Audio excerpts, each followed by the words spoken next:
নবীর সুন্নত পড়ে, মুসলমানের সন্তান নবীর সুন্নত অনুযায়ী চলে, দেখলেই বোঝা যায় ওই লোকটার ভিতরে সুন্নতে বরাবর, ওই লোকটার মধ্যে আল্লাহর ভয় আছে, ওই লোকটার মধ্যে খোদার ভয় আছে।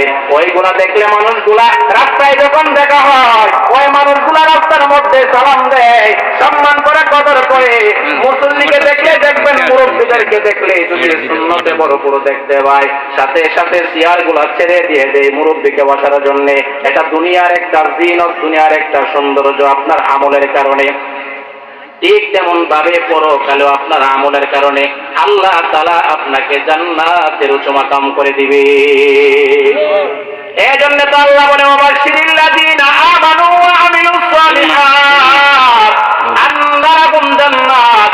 ও পয়গম্বর, আপনি সুসংবাদ দেন, আপনি জানায়া দেন, যারা ঈমান আনলো, ঈমান আনার পরে নেক আমল করলো, ওয়া আমিলুস সালিহাত, আমিলুস সালিহাত খালিসান সালিহাত, যারা নেক আমল নয়, শুধু নেক আমল নয়, নেক আমল যারা সৎ নিয়তে, ইন্নামাল আ'মালু বিন্নিয়াত, যারা নিয়তের সাথে নেক আমলগুলো করলো, আল্লাহর নবী পয়গম্বরকে বলতেছেন, ওগো পয়গম্বর, আপনি ঘোষণা দিয়ে দেন, যদি এমন ভাবে আমল করতে পারে, আমি আল্লাহ তাআলার পক্ষ থেকে ওই বান্দার জন্য জান্নাত। আর কি লাগে?